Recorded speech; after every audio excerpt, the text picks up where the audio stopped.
एक समय की बात है जब दुनिया अपने अपने कामों में मग्न थी, जब किसी को अंदाजा भी नहीं था कि अदृश्य जादू की लहरें किसी को जन्म दे रही हैं। एक ऐसी कहानी शुरू हुई जो सिर्फ एक स्कूल की नहीं बल्कि पूरे जादूगरों की दुनिया की किस्मत बदलने वाली थी। एक लड़का था, हैरी। नाम सुनने में आम, मगर किस्मत ऐसी कि कोई सोच भी ना सके। लंदन की एक छोटी सी गली में एक अनजानी सी डाक चिट्ठी उड़ती है जिसे डर्सली परिवार के दरवाजे पर छोड़ा गया था। घर के अंदर एक बच्चा था, कोठरी में बंद, पुराने कपड़े पहने, जिसे कभी प्यार नहीं मिला। उसका जन्मदिन आता है, लेकिन कोई तोहफा नहीं, सिर्फ डांट, ताने और काम। एक दिन एक अजीब सी चिट्ठी उसके नाम आती है, mister H Potter, the cupboard under the stairs. ये चिट्ठी सब कुछ बदल देती है। पर डर्सली परिवार चौंक जाता है। वो चिट्ठी फाड़ देते हैं, फिर दूसरी आती है, फिर तीसरी, फिर सैकड़ों। हर जगह से उड़कर आती चिट्ठियां। डर्सली उसे छुपा नहीं सकते। और तब वो आता है। एक अंधेरी रात, समुंदर के बीच एक झोपड़ी में दरवाजा टूटता है। एक विशालकाय इंसान अंदर आता है, हैग्रिड।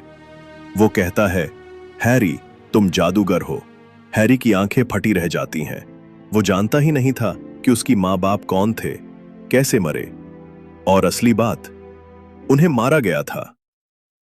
हैरी को टिकट मिलता है प्लेटफॉर्म 934, जहां से एक ट्रेन चलती है, हॉगवर्ट्स एक्सप्रेस। ट्रेन में उसकी मुलाकात होती है रॉन वीसली से, जो सच्चा दोस्त बनता है, और हरमाइनी ग्रेंजर से, जो सब कुछ जानती है, शायद जरूरत से ज्यादा। हैरी जब हॉगवर्ट्स पहुंचता है तो उसकी आंखें चमक उठती हैं। बोलती सीढ़ियां, उड़ते झाड़ू, घोस्ट्स और चमकते हॉल। यहां उसका नाम लिया जाता है और पूरा हॉल तालियों से गूंज उठता है, द बॉय हु लिव्ड। लोग उसे पहचानते हैं। हैरी की पहली जादू की क्लास, जहां उसे पता चलता है कि जादू सिर्फ जादू नहीं, एक जिम्मेदारी है। उसे यहां मिलता है उसका पहला दुश्मन, ड्रैको मैलफॉय, जो अमीर है मगर घमंडी। और एक टीचर, प्रोफेसर स्नैप, जो हैरी को देखना भी पसंद नहीं करता। हैरी को झाड़ू उड़ाना नेचुरल आता है, इतना नेचुरल कि वो स्कूल की क्विडिच टीम का हिस्सा बन जाता है। लेकिन मैदान पर सब कुछ खेल नहीं था। कभी कभी कोई अदृश्य ताकत हैरी को गिराने की कोशिश करती थी, जैसे कोई उसे देख रहा हो, शिकार की तरह। एक रात हैरी और उसके दोस्त एक गलत दरवाजे से नीचे पहुंच जाते हैं। वहां दिखता है फ्लफी, एक 3 सिरों वाला विशालकाय कुत्ता, जो एक ट्रैप डोर की रखवाली कर रहा है। नीचे क्या है? कोई रहस्य, कोई ऐसा राज जिसे दुनिया से छुपाया जा रहा है। तीनों दोस्त किताबों के पन्नों में छानबीन करते हैं। वो जान जाते हैं कि वहां छिपा है सॉर्सरर स्टोन, एक जादुई पत्थर जो अमरता देता है और सोना बना सकता है। अब सवाल यह है, कौन इसे चुराना चाहता है? शक जाता है प्रोफेसर स्नैप पर सब कुछ उतना सीधा नहीं है। हैरी, रॉन और हरमाइनी एक रात उस ट्रैप डोर से नीचे उतरते हैं।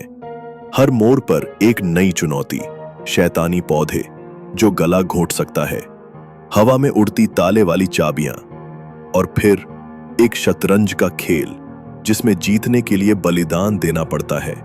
रॉन खुद को कुर्बान करता है ताकि हैरी आगे जा सके। अंत में हैरी उस कमरे में पहुंचता है जहां है मिरर ऑफ इरिसेड, एक आईना जो दिल की सबसे गहरी चाहत दिखाता है।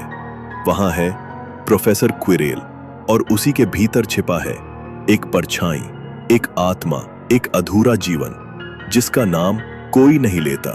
क्विरेल हैरी को मारना चाहता है, पर जैसे ही वो हैरी को छूता है, जलने लगता है। क्यों? क्योंकि हैरी की मां ने अपनी जान देकर उसे एक ऐसा प्रेम दिया जिसे कोई काला जादू तोड़ नहीं सकता। वोल्डेमॉर्ट का आत्मा फिर एक बार भाग जाती है, पर अब सब जान चुके हैं, वो वापस आएगा। हैरी, रॉन और हरमाइनी वापस लौटते हैं। हाउस कप जीतने का ऐलान होता है और ग्राम्य रंगों के बीच एक चमकता सा ग्रिफिंडोर जीत जाता है। लेकिन असली जीत सच्चाई, साहस और दोस्ती की होती है। और एक आवाज गूंजती है, ये सिर्फ शुरुआत है हैरी, तुमसे वो अब दोबारा टकराएगा, क्योंकि कुछ कहानियां हमेशा अधूरी रहती हैं।